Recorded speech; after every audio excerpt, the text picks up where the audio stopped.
Welcome, ladies and gentlemen, to Help for the Guildless, episode 3D. I am your loving draconic host, Izzet, and on this episode, I'm going to start doing what I actually set out to do. That is, help the Guildless, of course.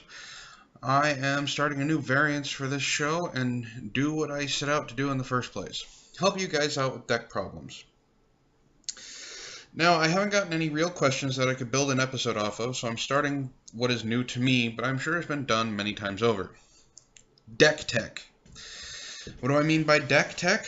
Well, I'm going to talk to you about specific decks in 6 easy steps. Step 1, bomb cards. Now, I know you're thinking, Izzet, what's a bomb card? Well, I'm glad you asked. A bomb card is a card that, when it hits the field, the game changes drastically and mostly in your favor. Step 2, support cards. These are cards that may or may not be in the deck depending on the player and how they play the style of the deck. But these are cards that most decks of the type run. Step 3, dealer's choice. These are cards that a person may use in conjunction with the deck, but it's a wild card and may have not even been thought of before. It is more of suggestions to try out different cards to do different things. Step 4, mana fixing. How the lands are added up and what types to play with. Ideas on when to play what. Step 5, the sideboard. Cards that can be used for the deck to play against decks the main board may not be prepared for. And Step 6, how to beat the deck itself. This is for those of you that quite possibly might be going up against decks like this, and these are just a few tips on how to beat it. I can't guarantee that the cards I mention of the tips will apply to your specific deck, but I can say that it'll get you thinking more strategically, which is the most important thing. So, that's the rundown for deck tech, and on this variant episode, we are going to talk about something that is near and dear to my heart. Esper control. Now, there are many different versions of Esper, but they fall under 3 main categories: control, super friends, and a new aggro version that seems to be pretty cool. Mine, though, is control. Now, you may be asking, what is Esper? Is it? Well, I'm glad you're so inquisitive this time, but stop interrupting. I was getting to that. Esper is a triad of colors, blue, black, and white, which is a pretty potent combo. The control of white, manipulation of blue, and the power and destruction of black. Tell me that isn't the bee's knees. Yeah, I said bee's knees. Deal with it. Okay, let's talk about the bombs for this deck. There are 4 to be more specific, 3 creatures and a planeswalker. I'll start with the planeswalkers first, since she is pretty good and makes a lot of people want to flip the table, as you youngsters say. Her name is Elspeth, Sun's Champion. She is a 6-drop and worth every penny of mana you use to put her out on the field. For 2 white and 4 colorless, she starts out with 4 loyalty counters. That right there is a big plus. Now her +1 is simple and dangerous. She puts out 3 1/1 white soldier creature tokens onto the battlefield. That doesn't sound like a lot, but 3 dudes is still 3 dudes. Chump block for days, swing for 3, or triple block that annoying 3/3 Fleece Mane Lion. The possibilities are varied and numerous. Her -3 is pretty good too. A board wipe that targets all those big nasty creatures that little 1/1s can't deal with. So just don't deal with them. Elspeth can make them all vanish like waking from a bad dream. Her ultimate is -7, so at max she needs to survive 3 turns, which with her +1 ability is easy to do. Her -7 loyalty counters, and you get an Elspeth emblem that says all creatures you control get +2/+2 and flying. Now all the little 1/1s are pretty beefy. Her power comes from her versatility. She can control the board with destruction or amass an army. Then, if you do get to pop her, the army gets to fly over the field and right to your opponent's face. Think about that. Bomb number 2 comes in the form of a really powerful creature. He costs 5 mana, 2 white, 2 black, and 1 colorless. Izzet, the Ghost Council, is a force to be reckoned with. For a 5-drop, you get one of the most powerful cards in the game. He enters the battlefield, and your opponent loses 2 life, and you gain 2 life. That is a decent enter the battlefield ability, but there is a bonus, and it's a big bonus.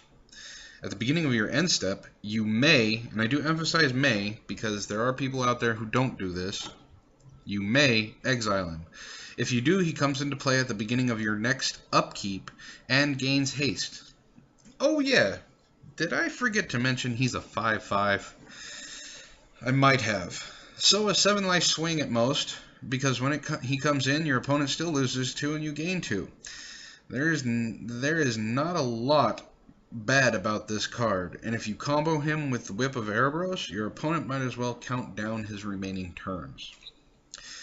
Nuke number 3 is Blood Baron of Vizkopa. This bomb hits the field and people groan. He costs 1 black, 1 white, and 3 colorless. So a 4/4 for 5 is a bad trade-off, right? But wait, there's more. He has protection from black and white and lifelink. So he can't eat a Hero's Downfall, or a Doomblade, or a Glare of Heresy, or even a Detention Sphere. And your Angel of Serenity looks at him and laughs. And even with all of that, he still has one more little hitch. Just one, and it's a tiny one. If you're at 30 plus life, and your opponent is at 10 or less, Blood Baron gets +6/+6 and flying. There's not much you can do about a 10/10 pro-white black flying lifelink creature. The only thing scarier than that is Emrakul, and I still have nightmares about him. Field General number 4 is a creature I call Ling Ling. He's also known as the Ninja of Magic and Dream Stomper. I am, of course, speaking about Aetherling. This 6-drop is a player's worst nightmare. He costs 2 blue and 4 colorless. Now, even if he cost 8 mana, he'd be worth his metal. This guy is almost impossible to get rid of if the person is playing him right. He doesn't put your opponent on a time clock like Izzet or Blood Baron. No, he makes your opponent count down from 3 to 1, because that is how many turns it will take to kill you if you have no answer for this 4/5 beast. The Changeling has 4 abilities. 4! The first one costs 1 blue. Exile him until the beginning of the next end step.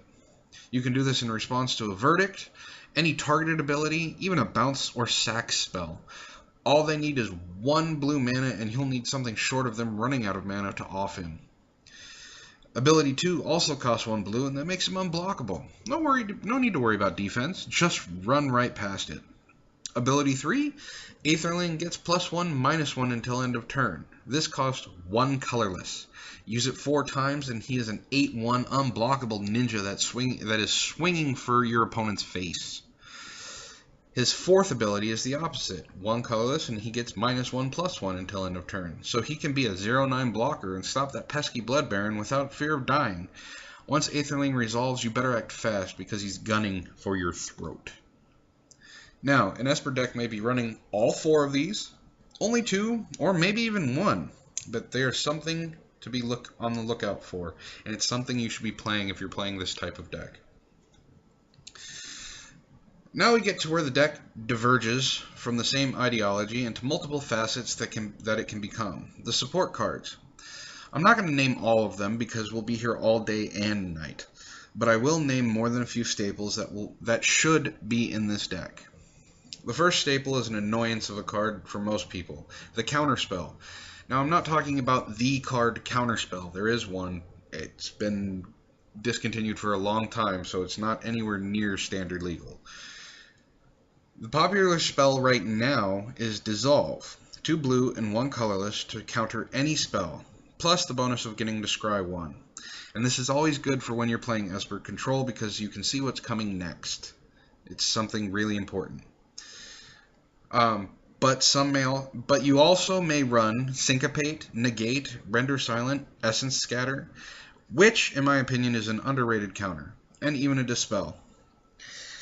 Each counter is something that is to control your opponent's actions. Just the threat of having untapped blue mana usually is enough to make your opponent think twice. Other staples are spot removal and board wipes. Spot removal are things like Hero's Downfall and Doomblade, and even Ultimate Price. These are good at getting rid of nuisance creatures that are hounding your life total or planeswalkers.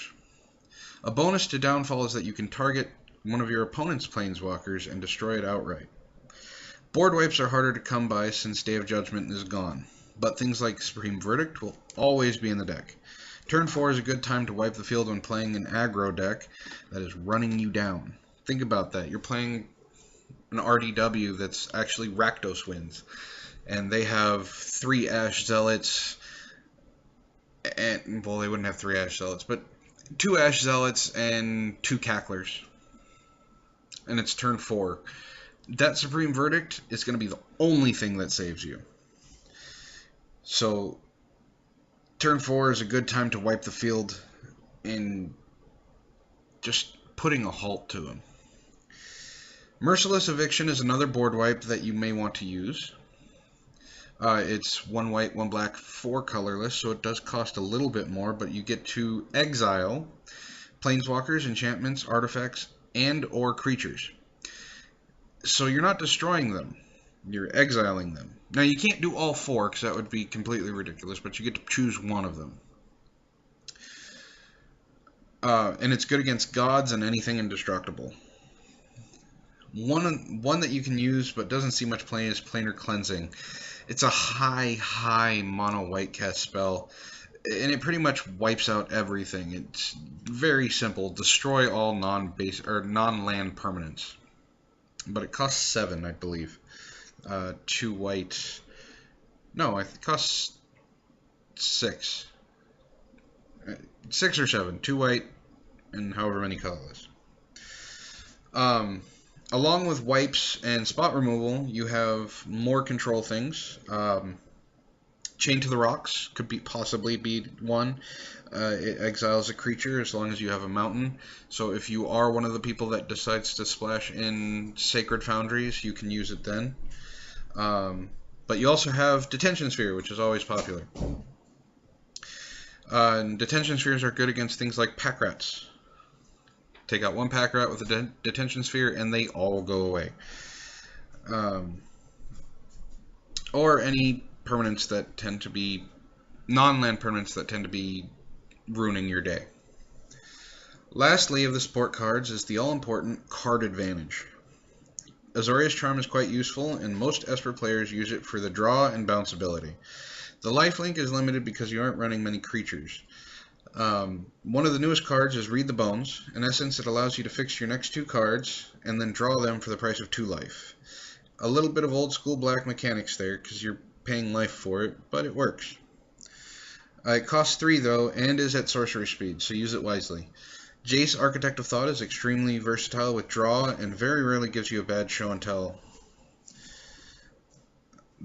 The last of the powerhouse draw cards is Sphinx's Revelation. This instant allows you to draw and life, allows you card draw and life gain.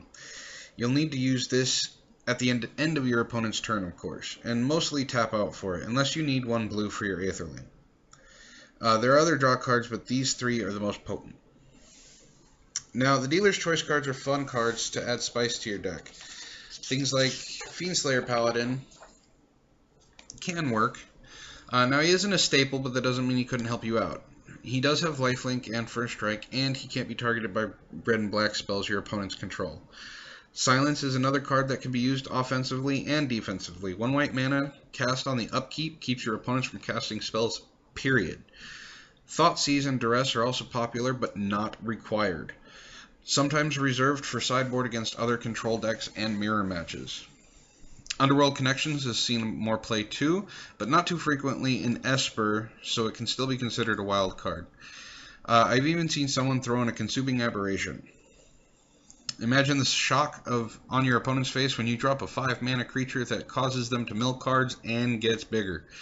Desecration Demon is another fan favorite. A 6/6 flyer for 4 mana is kind of ridiculous. And the Whip of Erebos is also becoming a recognized card in many an Esper deck. What I'm saying is this: don't be afraid to throw in your own personal touches. Fabled Hero, or Profit and Loss, or even Blind Obedience. Anything with a combination of white, black, and blue can be thrown in as long as it works in context with your deck. Try some things out and see how it goes. Now, mana is the bread and butter of the deck. You can have all the bomb cards and support cards in your hand, but if you don't have the mana, well then, unfortunately for you, you're going to lose. Esper runs high mana counts. and that is because they need the mana for the high cast bombs, and still have spares for the counter and removal. What good is a Jace if you can't protect him, right? So, most control decks run 25 to 26 mana. That leaves room for 34 to 36 spells if you want to run a 60 card or 61 card deck. The simplest way to mana fix is dual lands. Guild Gates, Scry lands, Shock lands, basic mana, and utility lands.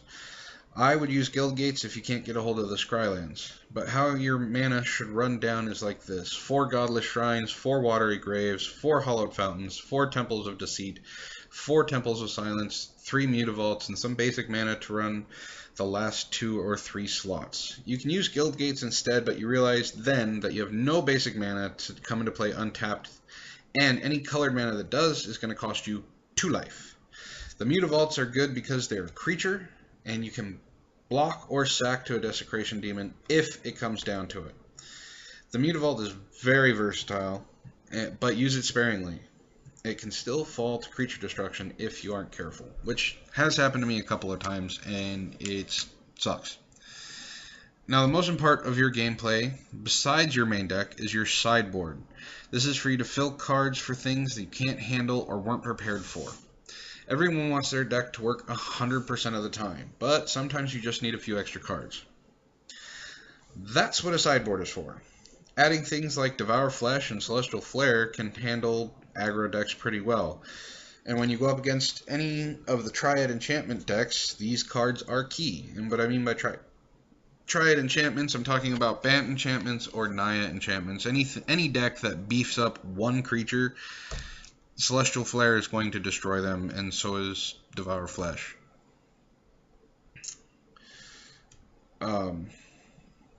Adding in things like Shipwreck Siren might be a good choice too. A 2-drop, 1/2 flyer that can make attacking creatures weaker is always good. Any of the support cards can be sideboard cards too. Essence Scatter or a Silence is good versus aggro.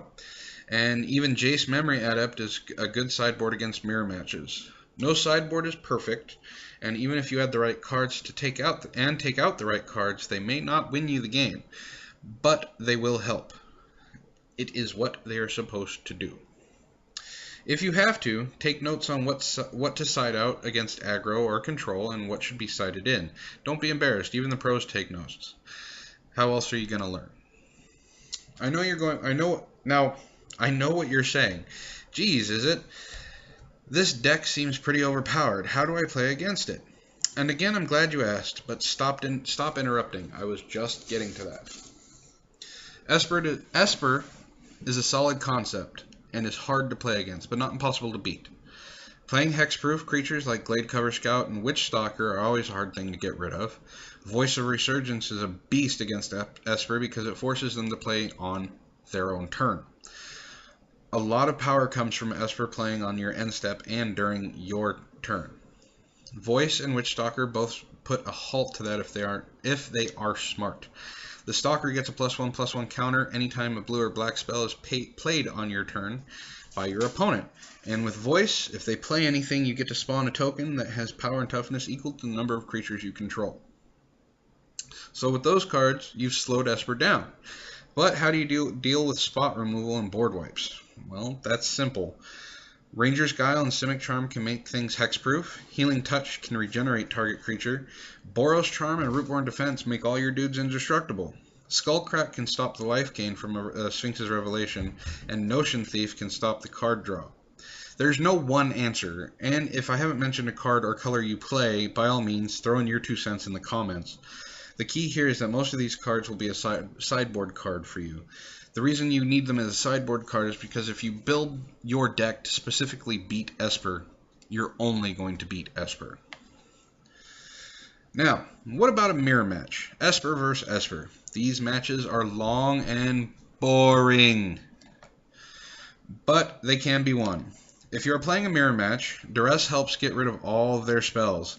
A Thoughtseize gets rid of the creatures you don't like, and both these cards can get rid of a Planeswalker.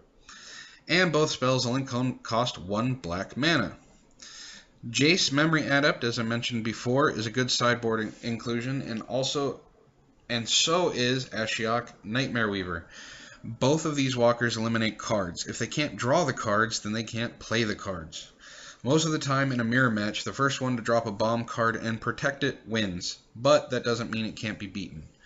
The key to beating Esper is Esper control is be aggressive, but not too aggressive. Remember, you're playing a blue player, so always assume they have a counterspell in hand if their mana is untapped. Be smart. Say you want to play an Ash Zealot. Play the Rakdos Cackler first. If they counter it, drop the Zealot, and watch them grumble. Bait them out. Make them waste the spells in their hand. An Esper player with cards in his hand is a bad thing. Most Esper players know this, so they tend to keep land in their hand or cards they can't really play to an effect just to keep you guessing. Bait them out and see what happens. If both resolves, then happy days for you. Remember, this is a blue player. They're going to try and trick you. It's all about manipulation. Well, all my Dragonlings, that is all the time we have here for Help the Guildless and Deck Tech. I hope you learned something new, and if you want to see an Esper deck that I've been playing, I'll add it in the description. Remember to like us on Facebook at facebook.com/helptheguildless and hit that wonderful little red subscribe button at the bottom. I hope to hear your questions and comments and even your deck suggestions. Please, guys, I need something. You got to give me something. I can't help you if you don't ask. And as always, I'm your red and blue happy host, Izzet. Thank you for listening, everybody, and good night.